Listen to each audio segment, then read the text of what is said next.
langsung boleh saja ya Ibu ya. Saya mungkin kita waktunya kurang lebih 15 menit sebelum kita pulang. Saya buka dulu. Assalamualaikum warahmatullahi wabarakatuh. Alhamdulillahirabbil alamin. Wassalatu wassalamu ala asyrofil anbiya'i wal mursalin sayyidina Muhammadin wa ala alihi wasallam ajma'in. Amma ba'du. Yang saya hormati Bapak Ibu Dewan Guru STS 09 Pontianak Barat. Alhamdulillah kita panjatkan puji dan syukur kita atas kehadirat Allah Subhanahu wa taala karena pada hari ini kita semua dapat berkumpul di sini dalam keadaan sehat. Adapun di sini yang ingin saya sampaikan tentang rancangan program bersahaja, yaitu berkolaborasi sehat rohani dan jasmani.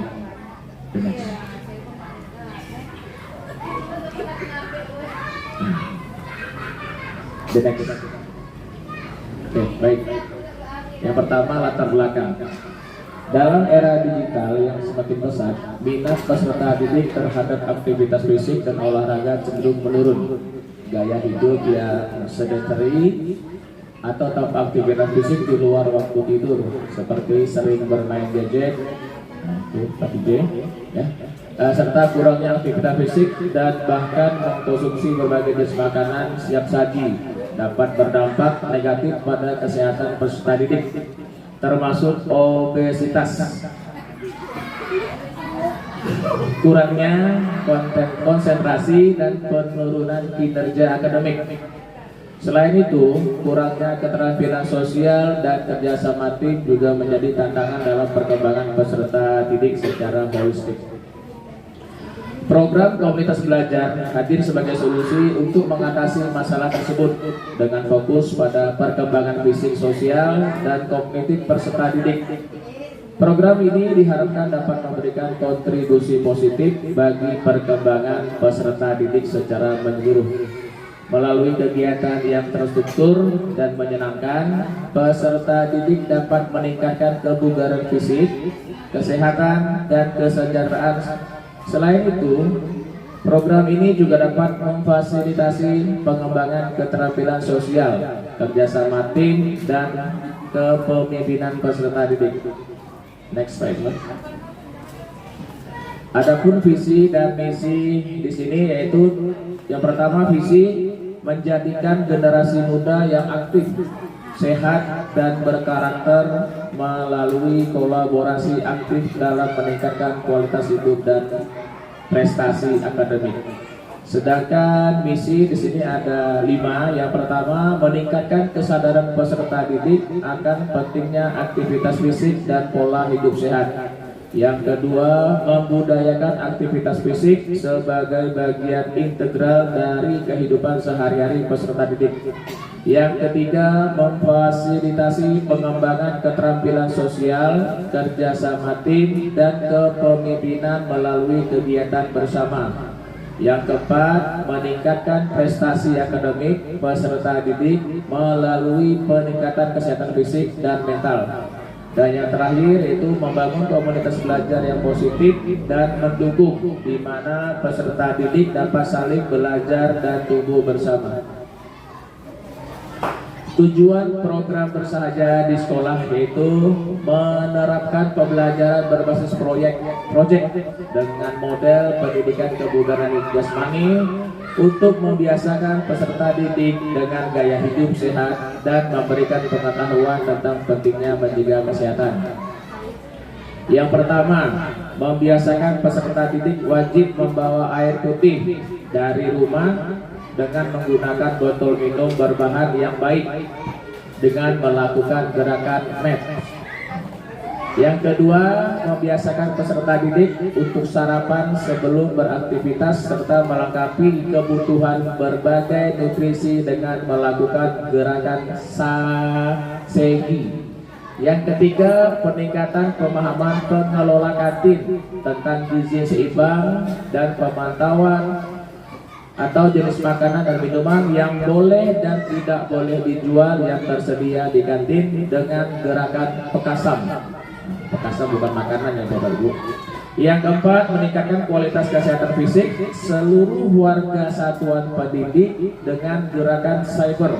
Dan yang terakhir, meningkatkan capaian imunisasi peserta didik dan memastikan peserta didik mendapatkan imunisasi dasar secara lengkap dengan gerakan sehati. The next, Pak. Nah, capaian langkah-langkah dan hasil yang diharapkan untuk setiap tujuan. Nah, tadi gerakan MAPS, yaitu minum air putih selalu. Langkah-langkahnya sosialisasi tentang pentingnya air putih, penggandaan botol minum, dan pengawasan harian. Capaian dari gerakan MAPS di sini yaitu semua peserta didik membawa minum air putih setiap hari. Itu sudah kita laksanakan. Dan hasil yang diharapkan dari gerakan MAPS itu ya adalah meningkatkan hidrasi dan kesehatan peserta didik. Gerakan strategi adalah sarapan sehat bergizi. Ini sudah kita laksanakan juga.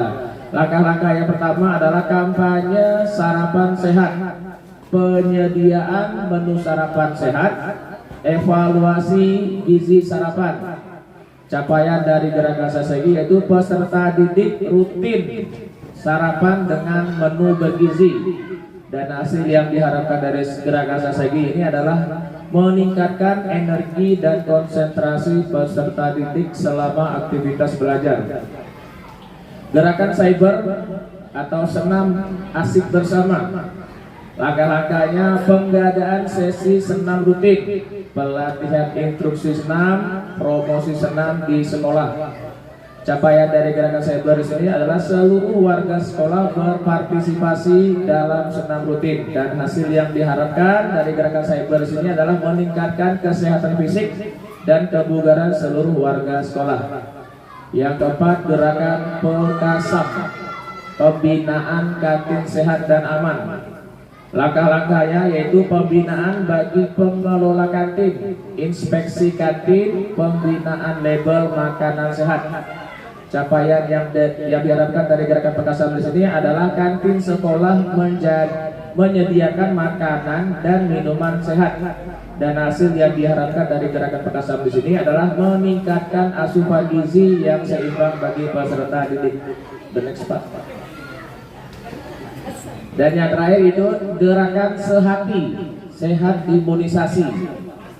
Langkah-langkahnya yaitu kampanye pentingnya imunisasi, kerjasama dengan puskesmas, pemantauan status imunisasi. Capaian dari gerakan sehati di sini adalah semua peserta didik mendapatkan imunisasi dasar secara lengkap, dan hasil yang diharapkan dari gerakan sehati yaitu meningkatkan kekebalan tubuh peserta didik terhadap penyakit. Next, Pak. Nah, struktur program yang pertama gerakan MAPS, yaitu minum air putih selalu dilaksanakan setiap hari. Ini sudah kita laksanakan. Gerakan sesaji sarapan sehat bergizi dilaksanakan Jumat terakhir setiap bulan. Gerakan Bekasam, pembinaan kantin sehat dan aman 1-2 bulan sekali. Gerakan cyber senam asik bersama dilaksanakan setiap hari Selasa dan Kamis, sudah kita laksanakan. Dan gerakan sehati sehat imunisasi dilaksanakan sesuai program kerjasama dengan puskesmas atau dinas kesehatan. Next, Pak. Mitra dalam komunitas belajar. Nah, di sini ada kepala sekolah, guru PJOK, guru agama, guru kelas maupun tendik. Kepala sekolah sebagai penanggung jawab, sedangkan guru PJOK itu berdiskusi bersama, mengembangkan materi dan aktivitas konsep usaha, penugasan dan penyiapan rubrik penilaian. Sedangkan guru pendidikan agama Islam di sini berdiskusi bersama, mengembangkan materi aktivitas kerohanian, penugasan dan penyiapan rubrik penilaian. Sedangkan untuk guru kelas itu berdiskusi bersama, mengembangkan materi penilaian. Dan yang tedik itu mitra, sebagai mitra pembantu dalam program kegiatan Kombel. Next, Pak. Pernyataan tentang kapasitas yang dimiliki kelas atau sekolah. Di sini kita ada memiliki 6 aset. Yang pertama dari aset manusia, aset fisik, aset sosial, aset politik, aset lingkungan, maupun aset finansial. Aset manusia itu terdiri dari guru, peserta didik, pengelola kantin, staf, orang tua peserta didik. Sedangkan aset fisik yaitu berupa kelas, ruang UKS, area olahraga, kantin, speaker atau pengeras suara. Sedangkan aset sosial terdiri dari paguyuban kelas, puskesmas atau dinas kesehatan maupun dinas pendidikan dan kebudayaan. Aset politik yang kita miliki yaitu kebijakan atau kekuasaan kepala sekolah yang akan digunakan kewenangannya untuk membuat kebijakan yang mengakomodir kepentingan warga sekolah dan peningkatan kualitas pembelajaran yang berpihak pada peserta didik. Sedangkan aset lingkungan atau alam yaitu adalah ruang publik, dan yang terakhir aset finansial yaitu tentang penggunaan dana BOS dalam pelaksanaan pembelajaran maupun orang tua. Rencana evaluasi di sini terdiri dari 3. Yang pertama, evaluasi dilakukan secara berkala melalui observasi langsung, kuesioner, dan penilaian kesehatan peserta didik. Yang kedua, umpan balik dari peserta didik, orang tua, dan tenaga pendidik digunakan untuk perbaikan program. Dan yang terakhir adalah laporan evaluasi disusun setiap akhir semester untuk mengukur pencapaian program tujuan. Jelas Pak? Kemungkinan tantangan yang kita hadapi, yang pertama, kurangnya kesadaran dan partisipasi dari beberapa peserta didik dan orang tua serta pengelola kantin. Yang kedua, keterbatasan dana untuk pengadaan fasilitas dan kegiatan. Dan yang ketiga adalah tantangan dalam koordinasi antara berbagai pihak yang terlibat dalam program. Dan yang terakhir adalah cuaca ekstrim atau kondisi lingkungan yang tidak mendukung seperti hujan deras atau suhu yang terlalu tinggi dapat mengganggu pelaksanaan kegiatan outdoor yang direncanakan. Next Pak. Nah, baik. Mungkin hanya itu saja yang bisa saya sampaikan. Kurang lebihnya saya mohon maaf dan terima kasih waktu yang sudah disediakan. Saya tutup dengan mengucapkan wabillahi taufiq wal hidayah. Wassalamualaikum warahmatullahi wabarakatuh. Terima kasih.